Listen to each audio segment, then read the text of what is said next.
الله أكبر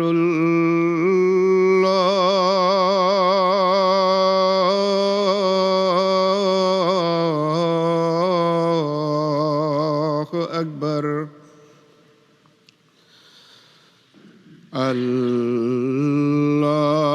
الله أكبر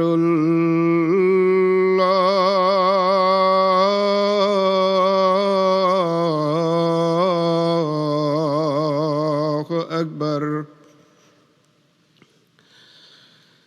أشهد أن لا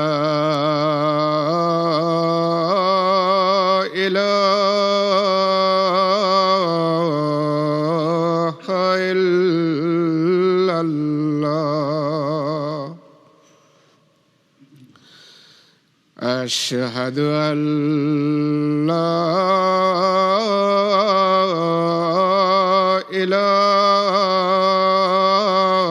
إله إلا الله أشهد أن محمدًا رسول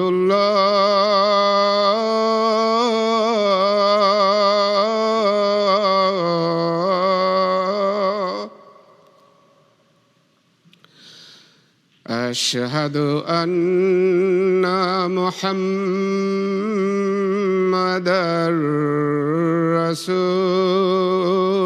رسول الله حي على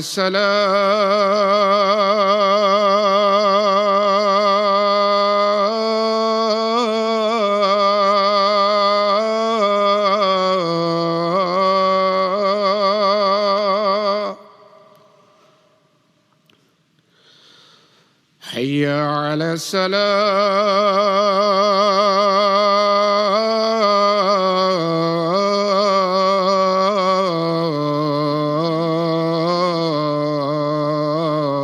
الصلاة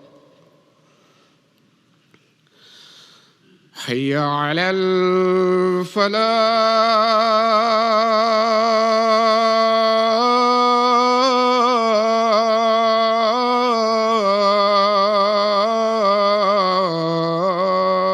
الفلاح حي على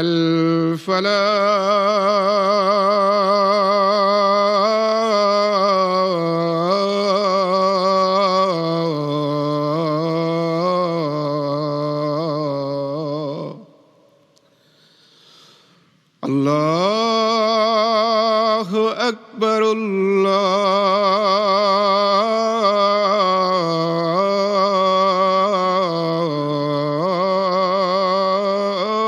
الله أكبر لا إله إلا الله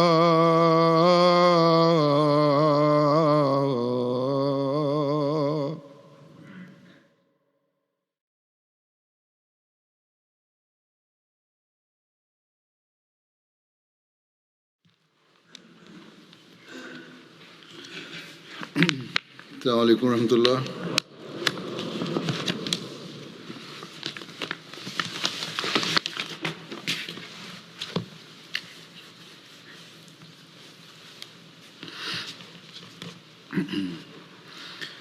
أشهد أن لا إله إلا الله وحده لا شريك له وأشهد أن محمدًا عبده ورسوله أما بعد فأعوذ بالله من الشيطان الرجيم بسم الله الرحمن الرحيم الحمد لله رب العالمين الرحمن الرحيم مالك يوم الدين إياك نعبد وإياك نستعين اهدنا الصراط المستقيم صراط الذين أنعمت عليهم غير المغضوب عليهم ولا الضالين.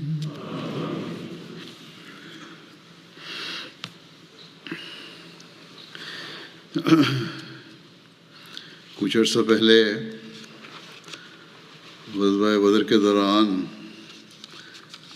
حضرت صلی اللہ علیہ وسلم کی اس غزوہ سے تعلق میں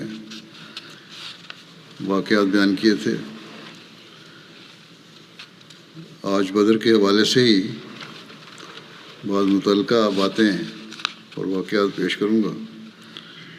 ان کا تاریخ میں ذکر ہے اور جاننا بھی ضروری ہے.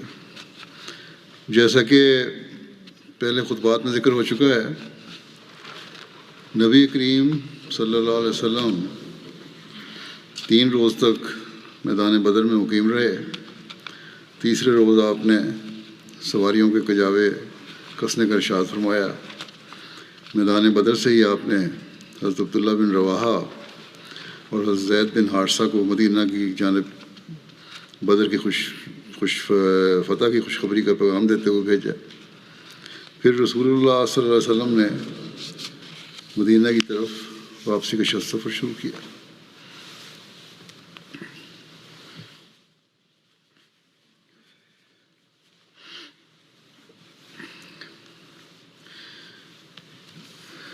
اس فتح نصیب قافلے کے ساتھ قریش مکہ کے 70 قیدی بھی تھے. کتب تاریخ میں مذکور ہے کہ راستے میں ہی ان میں سے 2 قیدیوں کو ان کے سنگین جنگی جرائم کے تحت اس وقت کے عام دستور کے مطابق قتل کر دیا گیا تھا، جن میں سے ایک نضر بن حارث اور دوسرا عقبہ بن ابی معیط تھا.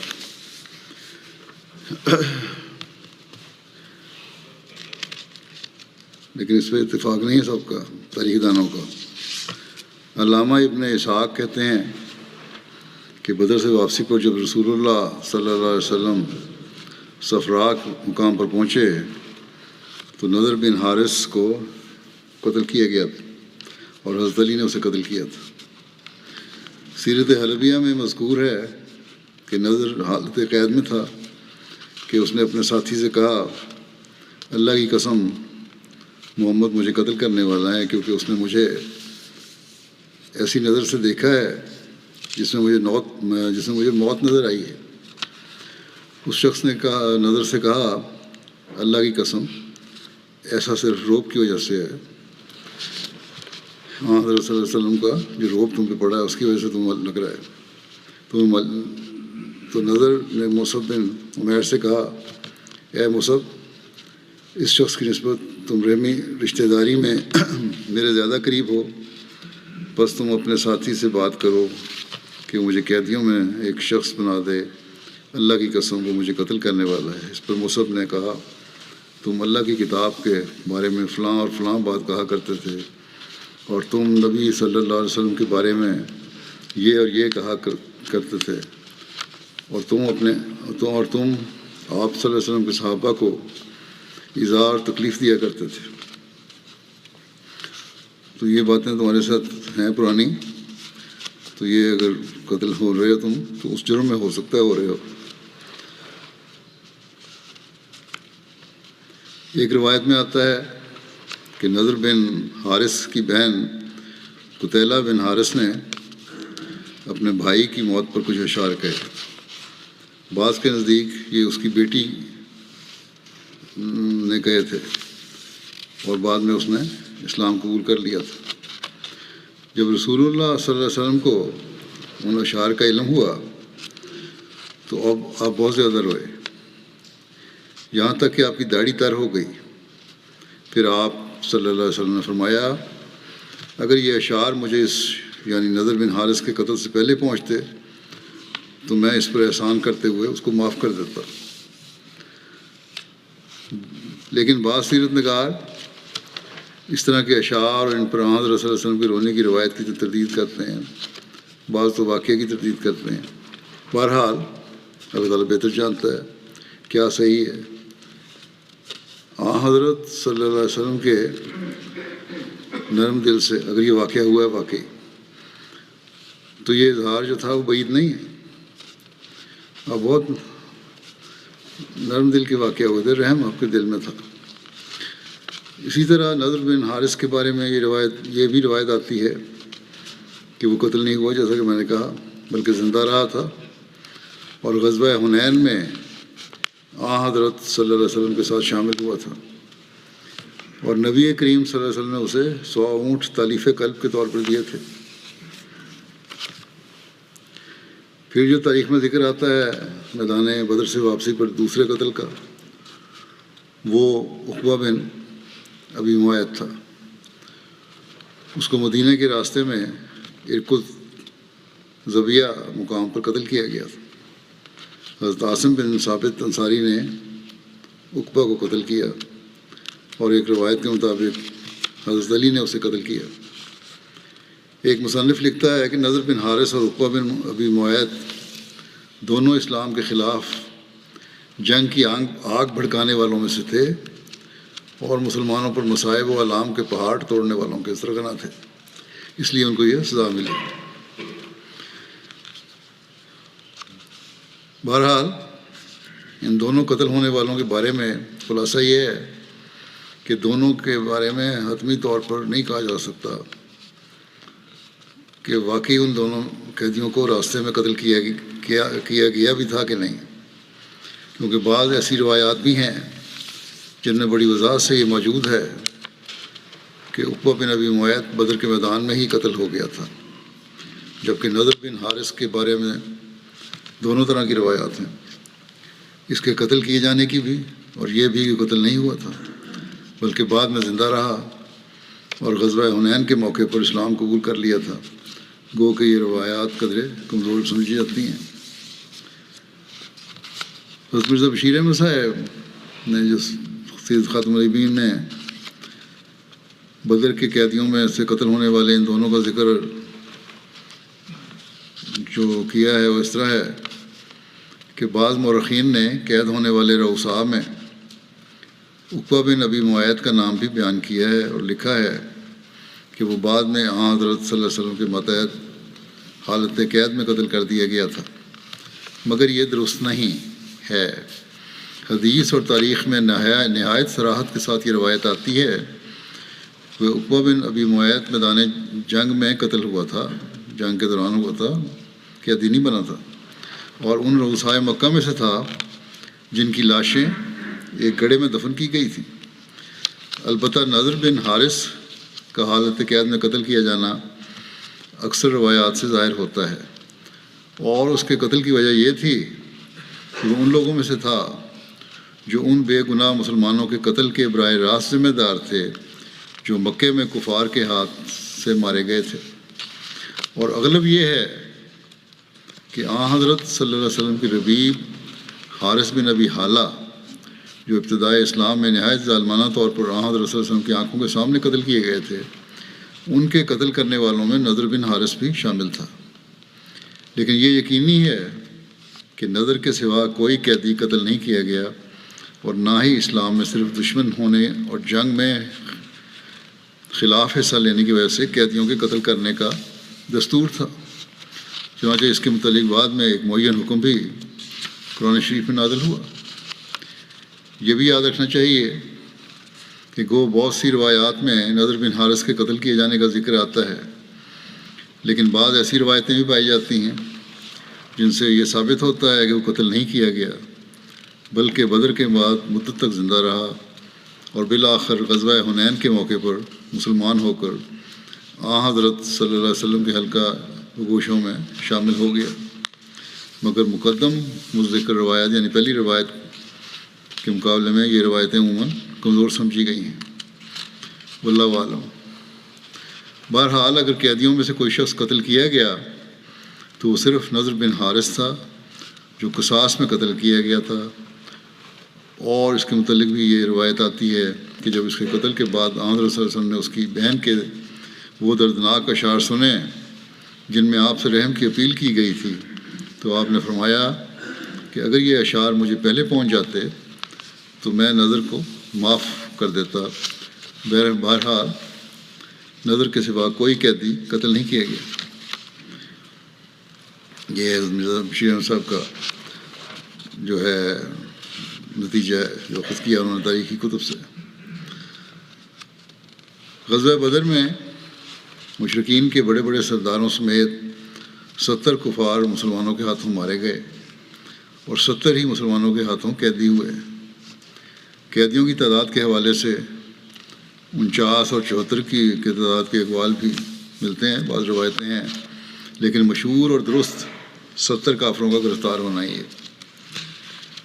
یہ مختلف تاریخوں کی کتب میں 70 ہی لکھا ہے۔ صحیح بخاری میں ایک روایت میں مذکور ہے کہ نبی کریم صلی اللہ علیہ وسلم اور آپ کے صحابہ نے بدر کے دن مشرکوں کے 140 آدمیوں کو نقصان کیا تھا، یعنی 70 قیدی اور 70 مقتول تھے۔ مشرکین کے قیدی جو جنگ بدر کے بعد اسلام میں شامل ہوئے، انہوں نے اسلام قبول کیا، ان کے بارے میں لکھا ہے صحابہ کرام رسول اللہ صلی اللہ علیہ وسلم کے حکم کی تعمیل کرتے ہوئے اسیران بدر سے بہت حسن سلوک سے پیش آتے تھے۔ ان قیدیوں میں کچھ خوش نصیب ایسے تھے جو اسلام کی تعلیمات اور صحابہ کرام کے اخلاق عالیہ سے متاثر ہو کر مسلمان ہو گئے۔ ان میں سے بعض کے اسماء گرامی نام بھی لکھے ہیں تفصیل سے: عباس بن عبد المطلب، وکیل بن ابو طالب، نوفل بن حارث، ابو العاص بن ربیع، ابو عزیز، اس کا نام زرارہ بن عمیر عبدری تھا، صائب بن ابو حبیش، خالد بن ہشام مخزومی، عبداللہ بن ابو صائب، مطلب بن حنطب، ابو وداع سہمی، عبداللہ بن ابی بن خلف جمحی، وہب بن عمیر جمحی، سہیل بن عمر عامری، عبداللہ بن زما جو ام المومنین حضرت سودا بنت زما کے بھائی تھے، قیس بن صائب اور نستاس جو امیہ بن خلف کا غلام تھا، صائب بن عبید۔ انہوں نے اپنا فدیہ بدر کے دن ادا کر کے اسلام قبول کر لیا تھا۔ ان سب نے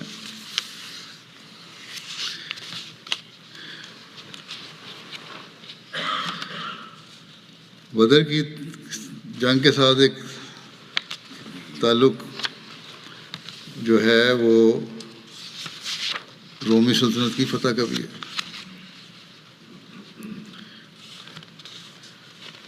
رومی سلطنت کی فتح کی بابت حضرت صلی اللہ علیہ وسلم کی پیش گوئی تھی، اور اس کا تعلق جیسے میں نے کہا جنگ بدر سے بھی ہے، اس لیے یہاں اس کا بیان بھی مناسب ہے۔ نبوت کے 5ویں سال میں سورہ روم نازل ہوئی، جس میں رومی سلطنت کے غلبے کی بابت پیش گوئی کی گئی تھی۔ اس کی تفصیل تو میں آگے بیان کروں گا۔ جب اللہ تعالیٰ نے سورۃ الروم کی ابتدائی آیات نازل فرمائیں تو حضرت ابوبکر صدیق رضی اللہ عنہ مکے کے اطراف میں اس سورت کی ان آیات کو پڑھتے ہوئے اعلان کرنے لگے کہ الف لام میم غلبت الروم فی ادنی الارض وهم من بعد غلبہم سیغلبون فی بضع سنین، یعنی اہل روم مغلوب کیے گئے قریب کی زمین میں، اور وہ اپنے مغلوب ہونے کے بعد پھر ضرور غالب آ جائیں گے 3 سے 9 سال کے عرصے تک۔ مشرکین مکہ کے جو تھے، یہ مکے کی بات ہے جب یہ آیت نازل ہوئی، پسند کرتے تھے کہ اہل فارس اہل روم پر غالب آ جائیں، کیونکہ یہ اور وہ بت پرست تھے۔ فارس کے لوگ، ایرانی لوگ بت پرست تھے، آتش پرست تھے، اور مکے کے لوگ بھی بت پرست تھے۔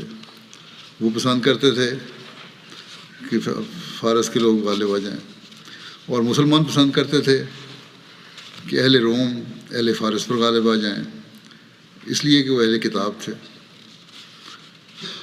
انہوں نے اس کا ذکر حضرت ابوبکر سے کیا، اور حضرت ابوبکر نے رسول اللہ صلی اللہ علیہ وسلم سے اس کا ذکر کیا، تو آپ نے فرمایا وہ ضرور غالب آ جائیں گے، یعنی رومی غالب آ جائیں گے۔ حضرت ابوبکر نے اس کا ذکر مشرکین سے کیا تو انہوں نے کہا کہ ہمارے درمیان اور اپنے درمیان ایک مدت مقرر کر لو، یعنی شرط رکھ لو، اگر ہم غالب آ گئے تو ہمارے لیے یہ اور یہ ہوگا، اور اگر تم غالب آ گئے تو تمہارے لیے یہ اور یہ ہوگا۔ تو انہوں نے 5 سال کی مدت رکھی، یعنی ایک روایت کے مطابق 6 سال کی مدت رکھی۔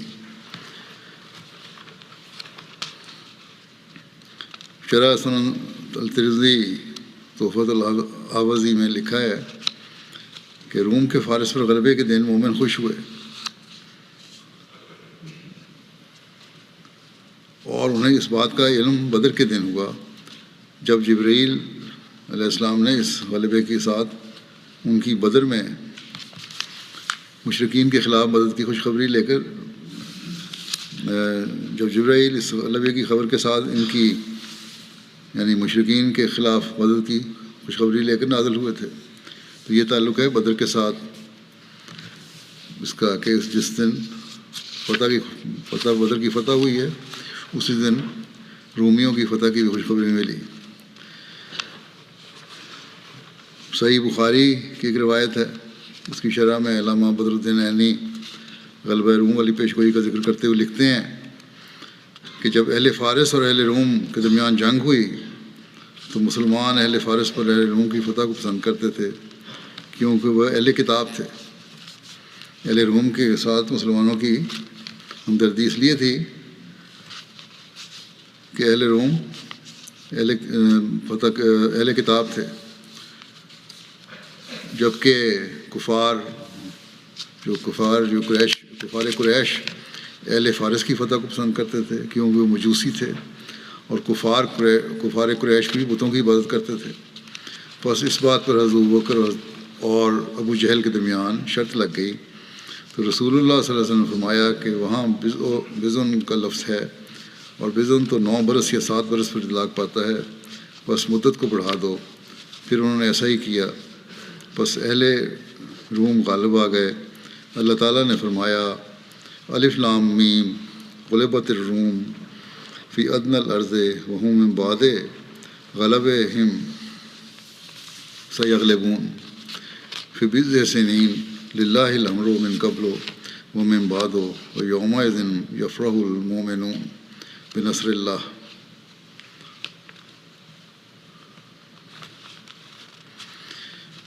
ترجمہ یہ ہے الف لام میم ان اللہ عالم، یعنی میں اللہ سب سے زیادہ جاننے والا ہوں۔ اہل روم مغلوب کیے گئے قریب کی زمین میں، اور وہ اپنے مغلوب ہونے کے بعد پھر ضرور غالب آ جائیں گے۔ 3 سے 9 سال کے عرصے تک حکم اللہ ہی کا چلتا ہے، پہلے بھی اور بعد میں بھی، اور اس دن مومن بھی اپنی فتوحات سے بہت خوش ہوں گے جو اللہ کی نصرت سے ہوگی۔ اور شاہ بھی کہتے ہیں کہ اس وقت شرط لگانا حلال تھا۔ حضرت صلی اللہ علیہ وسلم نے جن واقعات کی پیشگوئی کی ہے ان میں سے ایک صاف و صریح اور مارکت العراء غلبہ روم کی پیشگوئی تھی۔ عرب کے دونوں اطراف میں روم اور فارس کی حکومتیں قائم تھیں۔ اس وقت ایران کا تاجدار خسرو اور روم کا فرمانروا ہرقل تھا۔ ان دونوں سلطنتوں میں ایک مدت سے مارکہ رائیوں کا سلسلہ قائم تھا۔ بعثت نبوی کے 5ویں سال 614 عیسوی میں ان دونوں سایہ سلطنتوں میں ایک خونریز جنگ شروع ہو گئی۔ اگرچہ ان دونوں قوموں میں کسی قوم نے مذہب اسلام قبول نہیں کیا، تاہم رومی حضرت عیسیٰ کے پیرو اور اہل کتاب تھے، اور ایرانیوں کے عقائد مشرکین مکہ کے عقائد کے ساتھ مطابقت رکھتے تھے۔ اس لیے لازمی طور پر مسلمانوں کو رومی عیسائیوں کے ساتھ اور مشرکین مکہ کو ایرانیوں کے ساتھ ہمدردی تھی۔ اس لیے مسلمانوں اور کفار قریش دونوں کو جنگ کے نتیجے کا شدت کے ساتھ انتظار تھا۔ ان دونوں سلطنتوں کے حدود دریائے دجلہ اور فرات کے کناروں پر آ کر ملتے تھے۔ رومی سلطنت مشرق میں ایشیائی کوچک حدود عراق، شام، فلسطین اور مصر میں پھیلی ہوئی تھی۔ ایرانیوں نے 2 طرفہ حملہ کیا، ایک طرف تو دجلہ اور فرات کے کنارے سے شام کی طرف بڑھے اور دوسری طرف ایشیائی کوچک کی جانب آذربائیجان سے آرمینیا ہو کر موجودہ اناطولیہ میں داخل ہو گئے اور دونوں طرف سے رومیوں کو پیچھے ہٹاتے ہٹاتے سمندر میں ان کو دھکیل دیا۔ شام کی سمت میں انہوں نے یکے بعد دیگرے اس ارض مقدس کا ایک ایک شہر رومیوں سے چھین لیا۔ 614 عیسوی میں فلسطین اور اس کا مقدس شہر یروشلم ایرانیوں کے زیر سایہ آ گیا، کنیسوں کو مسمار کر دیا گیا،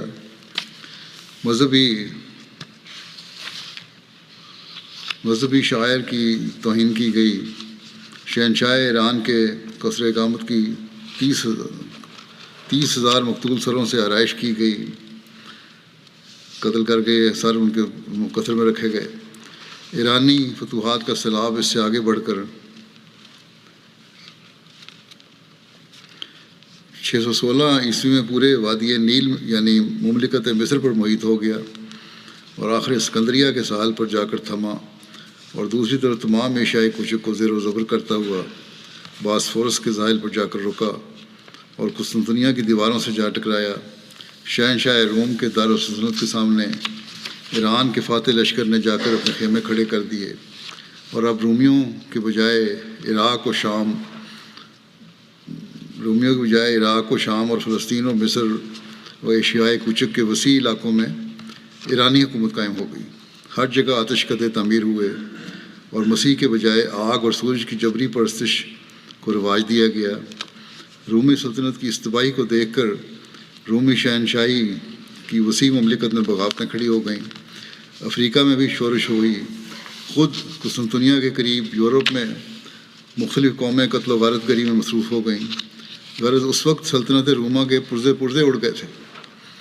جنگ کے نتیجہ جب ایسا خلاف امید ظاہر ہوا تو مسلمانوں کو یقیناً رنج اور کفار کو مسرت حاصل ہوئی، اور انہوں نے مسلمانوں کو طعنہ دیا کہ جس طرح ہمارے بھائی غالب ہوئے ہیں اسی طرح اگر تم ہم سے لڑتے تو ہم بھی غالب ہوتے۔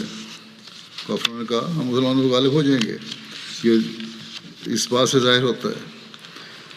اس وقت رومیوں کی جو افسوسناک حالت تھی وہ تو جیسا ہم نے دیکھا بہت بری حالت تھی۔ وہ اپنے مشرقی مقبوضات کا ایک ایک چپا کھو چکے تھے، خزانہ خالی تھا، فوج منتشر تھی، ملک میں بغاوتیں پیدا تھیں۔ شہنشاہ روم ہرقل ہمتن عیاش، بے پرواہ، سست اور مبتلا اوہام تھا، بڑا ایسا بادشاہ تھا جو کسی قابل نہیں تھا۔ ایرانیوں کا فاتح سپہ سالار قسطنطنیہ کے دروازے پر پہنچ کر رومیوں کے سامنے حسب ذیل شرائط پیش کرتا ہے کہ رومی باج ادا کریں، 1000 ٹالنٹ سونا، 1000 ٹالنٹ چاندی۔ یہ ٹالنٹ جو ہے قدیم یونانی پیمانہ ہے جو آج کل کے تقریباً 23 کلو گرام وزن کے برابر ہے۔ 1000 ریشم کے تھان، 1000 گھوڑے اور 1000 کنواری لڑکیاں ایرانیوں کے حوالے کریں۔ رومیوں کی کمزوری کی یہ حالت تھی کہ وہ ان شرمناک شرائط کو قبول کرتے تھے، کر لیا انہوں نے۔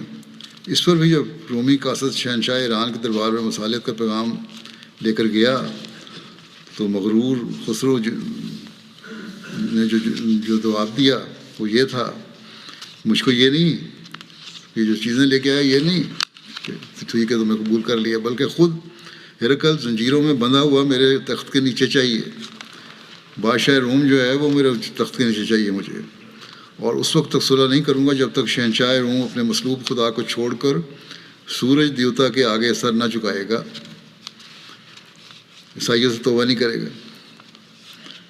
تو لکھنے والے نے لکھا ہے کہ کارزار عالم کا یہ نقشہ تھا کہ مارکہ جنگ سے بہت دور ایک خشک اور بنجر زمین کی سنسان پہاڑی سے ایک شہزادہ امن نمودار ہوا، اور واقعات عالم کے بالکل خلاف یہ پیش گوئی فرمائی جو قرآن شریف میں جس کی آیت آگے میں پڑھوں گا۔ بس یہ تفصیل میں نے اس لیے بیان کی ہے کہ پیش گوئی کی جو شان ہے اس کو پتہ لگے۔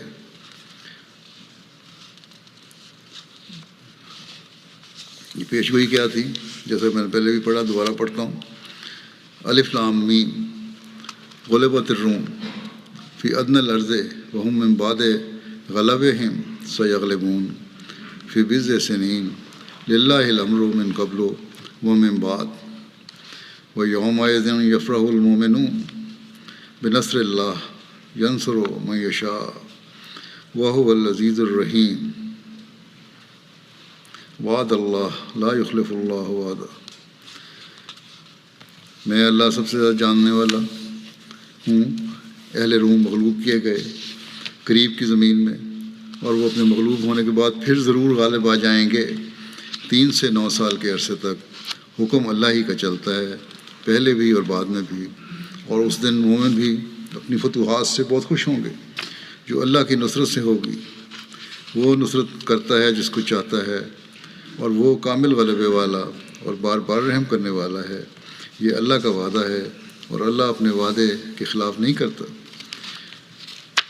یہ پیشگوئی لکھنے والے نے لکھا ہے کہ واقعات کے لحاظ سے اس قدر مستعبت اور ناقابل یقین تھی، یعنی بہت دور کی بات لگتی تھی یہ، کہ کفار نے اس کے صحیح ہونے کی صورت میں کئی اونٹوں کے ہارنے کی مسلمانوں سے شرط لگائی. اب مسلمانوں اور کافروں کو بڑی شدت سے واقعات کے پہلو کا انتظار تھا. آخر چند سال بعد دنیا نے خلاف امید پلٹا کھایا.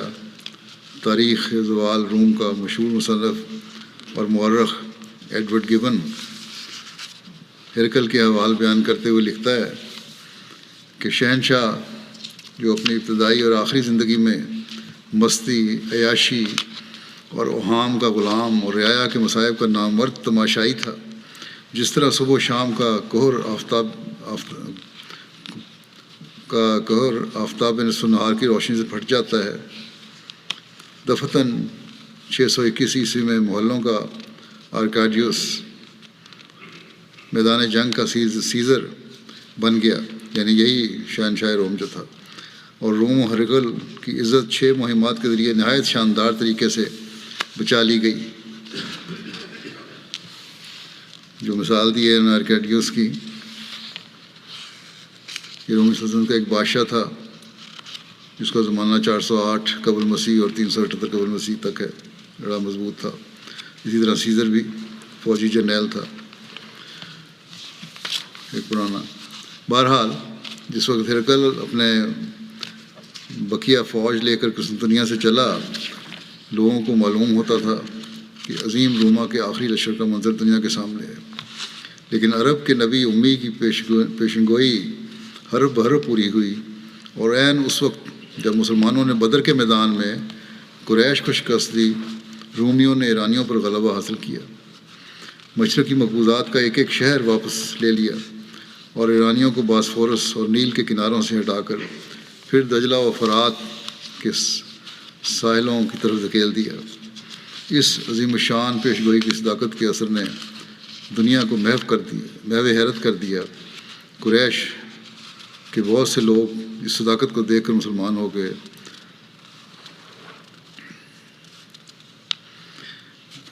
اور واقعہ کے 1250 برس کے بعد ایڈورڈ گیون اس حیرت ناک پیشگوئی کی سچائی سے متاثر ہو کر کہتا ہے، یہ غیر ہیں وہ اس پیشگوئی کے قائل ہو رہے ہیں. کہتا ہے، جس کا ترجمہ یہ ہے کہ محمد صلی اللہ علیہ وسلم مشرق کی ان 2 عظیم الشان سلطنتوں کے ڈانڈے پر بیٹھ کر ان دونوں کی ایک دوسرے کو تباہ کر دینے والی روز افزوں کوششوں کی ترقی کو دلی مسرت کے ساتھ بغور مطالعہ کر رہا تھا. اور عین اس وقت جب کہ ایرانیوں کو پہم کامیابیاں حاصل ہو رہی تھیں، اس نے اس پیشگوئی کی جرت کی کہ چند سال میں فتح و ظفر رومی علم پر سایہ فگن ہوگی. جس وقت یہ پیشگوئی کی گئی تھی، کوئی پیشگوئی اس سے زیادہ دور از قیاس نہیں ہو سکتی تھی. یقین ہی کوئی نہیں کر سکتا تھا، کیونکہ ہرقل کے 12 سال کی حکومت نے اس بات کا اعلان کر دیا تھا کہ رومی شہنشاہی کا شیرازہ جلد بکھر جائے گا. ہرقل کی طبیعت میں اس فوری انقلاب اور واقعات کی روح سے اس حیرت ناک تغیر اور اس کے اسباب کی تفصیل میں تاریخ روم کے مصنفین نے عجیب عجیب باتیں پیدا کی ہیں. لیکن انہیں کیا معلوم، گبن لکھتا ہے کہ انہیں کیا معلوم کہ اس خونی مارکے سے دور ایک پیغمبرانہ ہاتھ رومیوں کی مدد کے لیے دراز تھا، اور وہی اس انقلاب اور تغیر کا سب سے بڑا روحانی سبب تھا. مستدرک اور جامع ترمذی میں ہے، خود اس نے کوٹ کیا ہے کہ روم و فارس کی جنگ جب شروع ہوئی تو مشرکین ایرانیوں کے طرفدار تھے کیونکہ وہ بھی بت پرست تھے، اور مسلمان رومیوں کی طرفدار تھے کہ وہ اہل کتاب تھے۔ اس وقت ایرانی روم کو دباتے جا رہے تھے، اس پر سورہ روم کی پیشگوئی نازل ہوئی۔ حضرت ابوبکر نے چلا کر تمام مشرکین کو یہ پیشگوئی سنائی۔ مشرکین نے کہا کہ اس پیشگوئی کے لیے کوئی سال مقرر کرو۔ حضرت ابوبکر نے 5 سال کی شرط کی۔ حضرت صلی اللہ علیہ وسلم کو معلوم ہوا تو فرمایا کہ بضع سنین کا لفظ 3 سے 9 تک بولا جاتا ہے، اس لیے 10 سال سے کم کی مدت مقرر کرنی چاہیے تھی۔ چنانچہ اس تشریح کے مطابق 9ویں سال غزوہ بدر کے موقع پر پیشگوئی پوری ہوئی اور رومی غالب آ گئے۔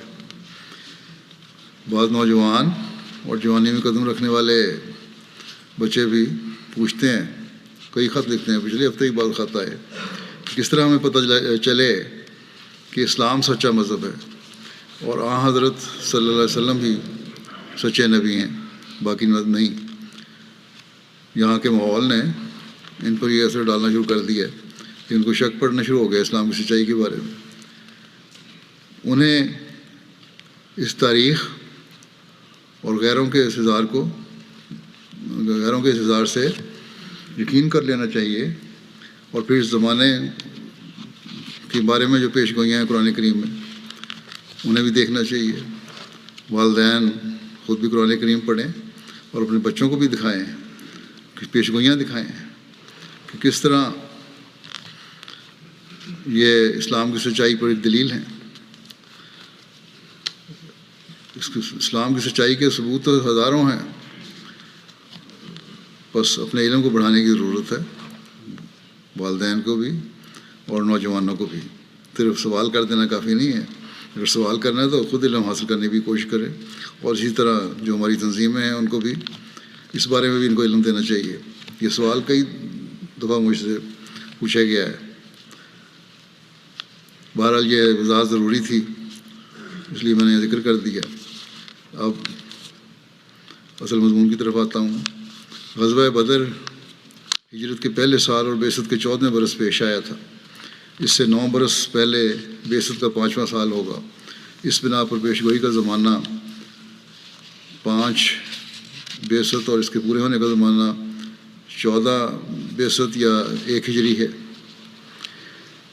بعض لوگوں نے اس پیشگوئی کے پورا ہونے کا زمانہ صلح حدیبیہ کا سال یعنی 6 ہجری بیان کیا ہے۔ یہ صحیح نہیں ہے، شاید لوگوں کو اس سے دھوکہ ہوا ہے کہ صحیح بخاری وغیرہ میں ہے کہ قاصد نبوی جب اسلام کا دعوت نامہ لے کر کیسر کے پاس گیا تو اس وقت فتح کا شکریہ ادا کرنے کے لیے شام آیا ہوا تھا وہ کیسر، اور معلوم ہے کہ قاصد صلح حدیبیہ کے زمانے میں روانہ ہوئے تھے۔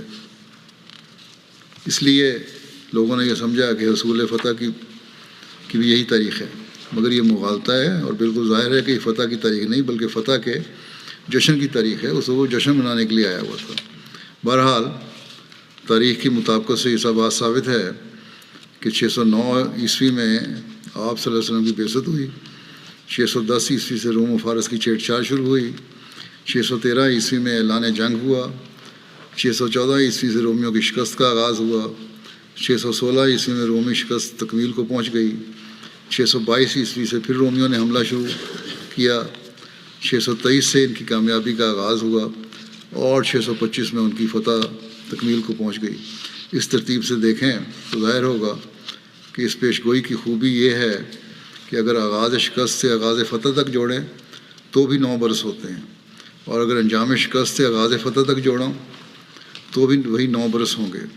اس فتح کی تکمیل کے بعد ہرقل پھر وہی سست اور عیار کیسر بن گیا جو پہلے تھا۔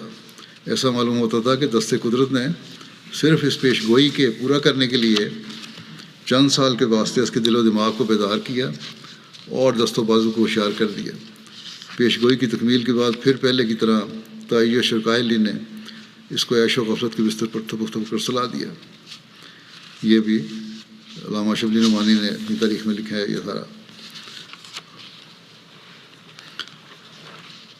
رومیوں کی فتح کے بارے میں جو تاریخ کا اختلاف بعض جگہ ہے، اسے حضرت مرزا بشیر احمد صاحب نے اس طرح حل کیا ہے کہ بعض روایات میں یہ مروی ہوا ہے کہ فتح روم کو صلح حدیبیہ کے زمانے میں فتح روم کو صلح حدیبیہ کے زمانے میں حاصل ہوئی تھی، مگر یہ دونوں روایتیں متضاد نہیں ہیں، کیونکہ دراصل روم کی فتح کا زمانہ جنگ بدر سے لے کر صلح حدیبیہ کے زمانے تک پھیلا ہوا تھا۔ حضرت مسلم موعود رضی اللہ عنہ اس بارے میں فرماتے ہیں کہ آپ صلی اللہ علیہ وسلم ابھی مکے میں ہی تھے کہ عرب میں یہ خبر مشہور ہوئی کہ ایرانیوں نے رومیوں کو شکست دے دی ہے۔ اس پر مکے والے بہت خوش ہوئے کہ ہم بھی مشرک ہیں اور ایرانی بھی مشرک ہیں۔ ایرانیوں کو رومیوں کو شکست دے دینا ایک نیا شگون ہے، ایک نیک شگون ہے، اور اس کے معنی یہ ہے کہ مکے والے بھی محمد رسول اللہ صلی اللہ علیہ وسلم پر غالب آ جائیں گے، مگر محمد رسول اللہ صلی اللہ علیہ وسلم کو خدا نے بتایا کہ الف لام میم غلبت الروم فی ادنی الارض وهم من بعد غلبہم سیغلبون فی بضع سنین۔ رومی حکومت کو شام کے علاقے میں بے شک شکست ہوئی ہے، لیکن اس شکست کو تم قطعی نہ سمجھو، مغلوب ہونے کے بعد رومی پھر 9 سال کے اندر غالب آ جائیں گے۔ اس پیش گوئی کے شائع ہونے پر مکے والوں نے بڑے بڑے کہکے لگائے، یہاں تک کہ حضرت ابوبکر رضی اللہ عنہ سے بعض کفار نے 100 اونٹ کی شرط باندھ لی کہ اگر اتنی شکست کھانے کے بعد بھی تم بھی روم ترقی کر جائے تو ہم تمہیں 100 اونٹ دیں گے، اور اگر ایسا نہ ہوا تو تم ہمیں 100 اونٹ دینا۔ بظاہر اس پیش گوئی کے پورا ہونے کا امکان دور سے دور تر ہوتا چلا جا رہا تھا۔ شام کی شکست کے بعد رومی لشکر متواتر کئی شکستیں کھا کر پیچھے ہٹتا گیا، یہاں تک کہ ایرانی فوجیں دوحہ مارمرا کے کناروں تک پہنچ گئیں۔ قسطنطنیہ اپنی ایشیائی حکومتوں سے بالکل منقطع ہو گیا اور روم کی زبردست حکومت ایک ریاست بن کر رہ گئی، مگر خدا کا کلام پورا ہونا تھا اور پورا ہوا۔ انتہائی مایوسی کی حالت میں روم کے بادشاہ نے اپنے سپاہیوں سمیت آخری حملے کے لیے قسطنطنیہ سے خروج کیا اور ایشیائی ساحل پر اتر کر ایرانیوں سے ایک فیصلہ کن جنگ کی طرح ڈالی۔ رومی سپاہی باوجود تعداد اور سامان میں کم ہونے کے قرآن کریم کی پیشگوئی کے مطابق ایرانیوں پر غالب آئے۔ ایرانی لشکر ایسا بھاگا کہ ایران کی سرحدوں سے ورے اس کا قدم کہیں بھی نہ ٹھہرا، اور پھر دوبارہ رومی حکومت کے افریقی اور ایشیائی مفتوحہ ممالک اسے قبضہ میں آ گئے۔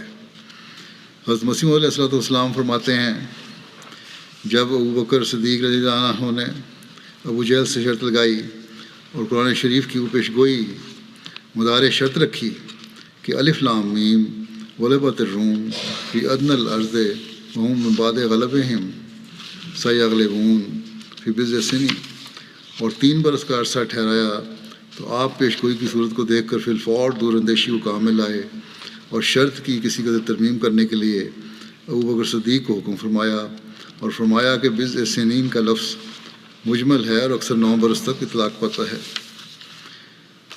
حضرت مسیح علیہ السلام فرماتے ہیں کہ حضرت صلی اللہ علیہ وسلم کے زمانے میں ایرانی لوگ مشرک تھے اور کیسر روم جو کہ عیسائی تھا دراصل موحد تھا، اور یہ بھی ایک وجہ ہے مسلمانوں کی ہونے کی۔ آپ فرماتے ہیں کہ کیسر روم جو عیسائی تھا دراصل موحد تھا اور مسیح کو ابن اللہ نہیں مانتا تھا، اور جب اس کے سامنے مسیح کا وہ ذکر جو قرآن میں درج ہے پیش کیا گیا تو اس نے کہا کہ میرے نزدیک مسیح کا درجہ اس سے ذرا بھی زیادہ نہیں جو قرآن نے بتلایا ہے۔ حدیث میں بھی اس کی گواہی بخاری میں موجود ہے کہ میں گواہی دیتا ہوں کہ وہی کلام ہے جو کہ تورات میں ہے، اور اس کی حیثیت نبوت سے بڑھ کر نہیں ہے۔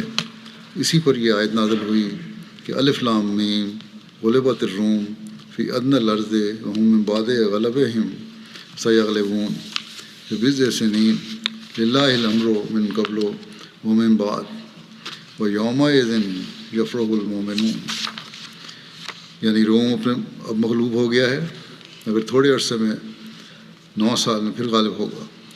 عیسائی لوگ نہایت شرارت سے کہتے ہیں کہ حضرت صلی اللہ علیہ وسلم نے دونوں طاقتوں کا اندازہ کر لیا تھا اور پھر فراست سے یہ پیشگوئی کر دی تھی۔ ہم کہتے ہیں کہ اسی طرح مسیح بھی بیماروں کو دیکھ کر اندازہ کر لیا کرتا تھا جو اچھے ہونے کے قابل ہیں، نظر آتے تھے، ان کا سلب امراض کر دیتا تھا۔ یہاں پھر امواز نہ کر رہے ہیں کیونکہ ان کے اعتراض کا جواب پھر آپ نے دیا ہے اصل میں۔ اس طرح سارے معجزات ان کے ہاتھ سے جاتے ہیں۔ یوم یفرح المؤمنون، اس دن مومنوں کو 2 خوشیاں ہوں گی، ایک تو جنگ بدر کی فتح، دوسری روم والی پیشگوئی کے پورا ہونے کی فتح۔ اگر یہ اعتراض ہے کہ جنگ کا دیکھ لیا تھا تو جنگ بدر جو ہے اس میں تو حالات ایسے نہیں تھے، اس کی فتح کی خوشخبری ساتھ ہی تھی، اور یہ دونوں خوشخبریاں اکٹھی ملیں۔ مزید فرماتے ہیں کہ قرآن شریف بہت سی پیشگوئیوں سے بھرا پڑا ہے، جیسا کہ روم اور ایران کی سلطنت کی نسبت ایک زبردست پیشگوئی قرآن شریف میں موجود ہے، اور یہ اس وقت کی پیشگوئی ہے جبکہ مجوسی سلطنت نے ایک لڑائی میں رومی سلطنت پر فتح پائی تھی اور کچھ زمین ان کے ملک کی اپنی قبضہ میں کر لی تھی۔ تب مشرکین مکہ نے فارسیوں کی فتح اپنے لیے ایک نیک فال سمجھی تھی، اور اس سے یہ سمجھا تھا کہ چونکہ فارسی سلطنت مخلوق پرستی میں ہمارے شریک ہیں، ایسا ہی ہم بھی اپنے نبی کا استحصال کریں گے جس کی شریعت اہل کتاب سے مشابہت رکھتی ہے۔ تب خدا تعالیٰ نے قرآن شریف میں یہ پیشگوئی نازل فرمائی کہ آخرکار رومی سلطنت کی فتح ہوگی، اور چونکہ روم کی فتح کی نسبت یہ پیشگوئی ہے اس لیے اس سورت کا نام سورۃ الروم رکھا گیا ہے، اور چونکہ عرب کے مشرکوں نے مجوسیوں کی سلطنت کی فتح کو اپنی فتح کے لیے ایک نشان سمجھ لیا تھا، اس لیے خدا تعالیٰ نے اس پیشگوئی میں یہی فرما دیا کہ جس روز پھر روم کی فتح ہوگی اس روز مسلمان بھی مشرکوں پر فتح یاب ہوں گے۔ چنانچہ ایسا ہی ظہور میں آیا۔ اس بارے میں قرآن شریف کی آیت یہ ہے، الف لام میم غلبت الروم فی ادنی الارض وهم من بعد غلبهم سیغلبون فی بضع سنین للہ الامر من قبل ومن بعد ویومئذ یفرح المؤمنون۔ میں خدا ہوں جو سب سے بہتر جانتا ہوں، رومی سلطنت بہت قریب ہے، زمین میں مغلوب ہو گئی ہے، بہت قریب زمین میں مغلوب ہو گئی ہے، اور وہ لوگ پھر 9 سال تک 3 سال کے بعد مجوسی سلطنت پر غالب آ جائیں گے۔ اس دن مومنوں کے لیے بھی ایک خوشی کا دن ہوگا۔ چنانچہ ایسا ہی ہوا، اور 3 سال کے بعد 9 سال کے اندر پھر رومی سلطنت ایرانی سلطنت پر غالب آ گئی، اور اسی دن مسلمانوں نے بھی مشرکوں پر فتح پائی، کیونکہ وہ دن بدر کی لڑائی کا دن تھا جس میں اہل اسلام کو فتح ہوئی تھی۔ پھر فرمایا، اب غور کر کے دیکھو یہ کیسی حیرت انگیز اور جلیل القدر پیشگوئی ہے۔ ایسے وقت میں پیشگوئی کی گئی جب مسلمانوں کی کمزور اور ضعیف حالت خود خطرے میں تھی، نہ کوئی سامان تھا نہ طاقت تھی۔ ایسی حالت میں مخالف کہتے تھے کہ یہ گروہ بہت جلد نیست و نابود ہو جائے گا۔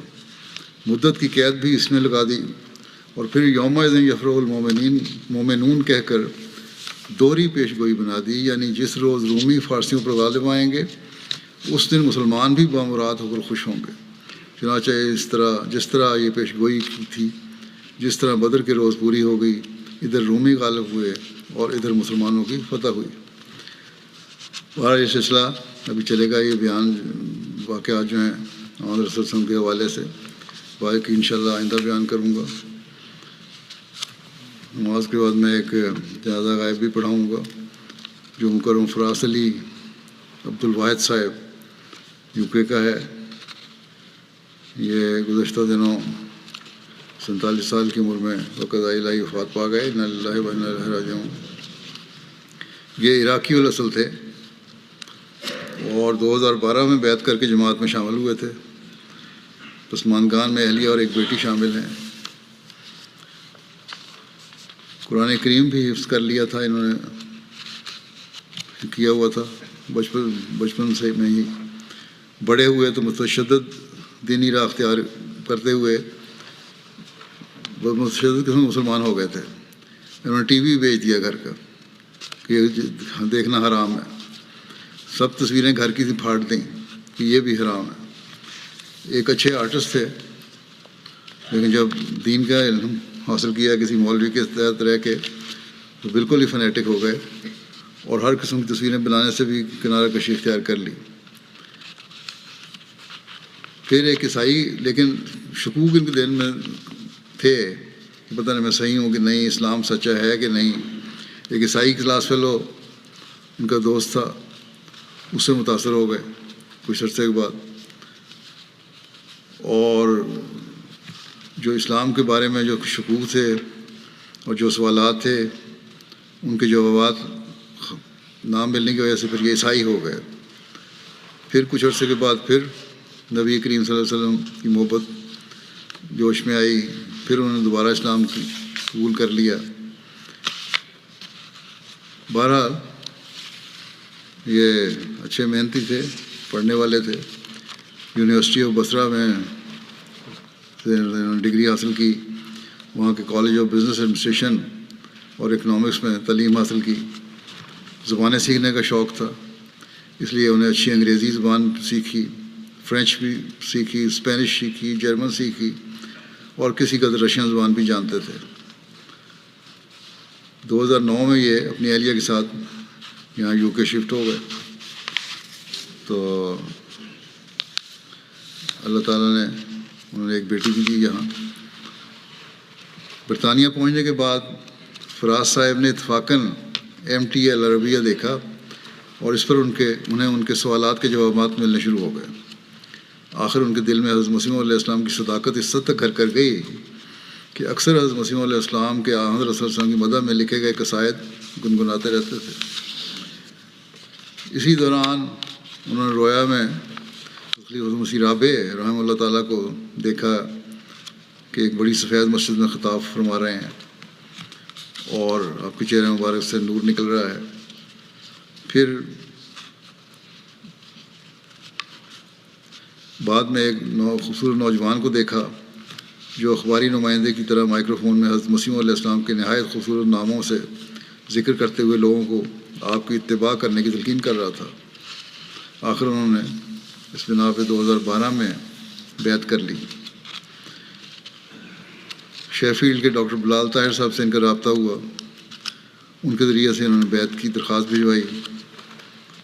پھر ان کے ساتھ مل کر سلسلے کی مختلف کتب اور سوال و جواب کا مطالعہ کیا اور بہت جلد جماعتی افکار و عقائد کی تبلیغ اور اعتراضات کے جواب دینے اور جماعت کا مؤثر علمی دفاع کرنے لگ گئے. اردن سے یزن ربابہ صاحب لکھتے ہیں کہ برادران فراس عبدالواحد صاحب بہت اچھے احمدی تھے، جماعتی کتب کا مطالعہ کرتے، معاندین اور مرتدین کو جواب دیا کرتے تھے. وہ حقیقی طور پر اسلام احمدیت کا دفاع کرنے والے تھے. فیس بک پر احمدی احباب ان کو فارس سے احمدیت یعنی احمدیت تک گھڑ سوار جنگجو کہتے تھے. میری آنکھیں ان کا ذکر کرتے ہوئے نم ہیں، خدا تعالیٰ ان کے مغفرت فرمائے. تمیم ابو دکا صاحب لکھتے ہیں کہ فراز صاحب غیر معمولی محقق اور عربی اور انگریزی میں ترجمہ کرنے اور لکھنے کی بہترین صلاحیت رکھتے تھے. جماعتی ویب سائٹ پر سوالوں کے جواب دینے والی ٹیم کے سرگرم ممبر تھے.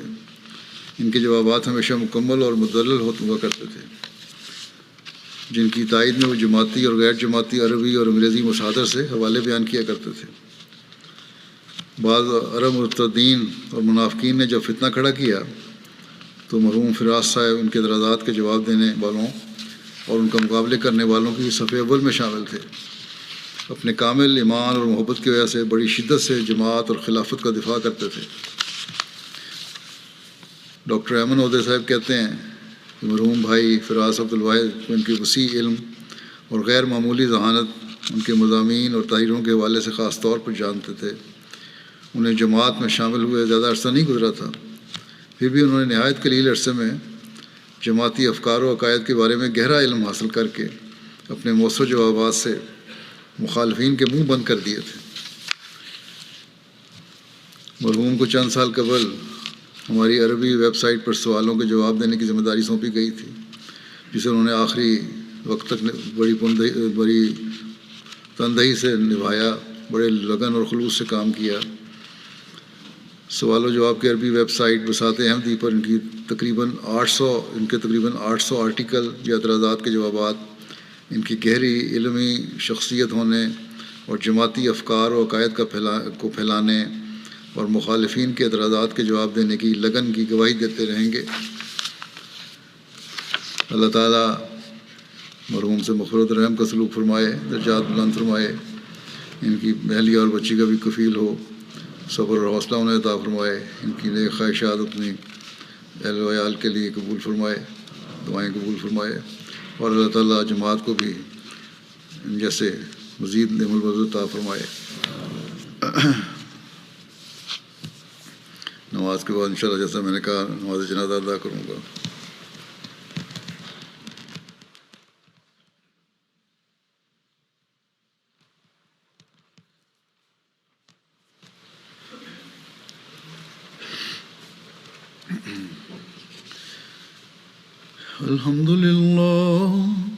الحمد لله نحمده ونستعينه ونستغفره ونؤمن به ونتوكل عليه ونعوذ بالله من شرور أنفسنا ومن سيئات أعمالنا من يهده الله فلا مضل له ومن يضلل فلا هادي له ونشهد أن لا إله إلا الله ونشهد أن محمدا عبده ورسوله عباد الله رحمكم الله إن الله يأمر بالعدل والإحسان وإيتاء ذي القربى وينهى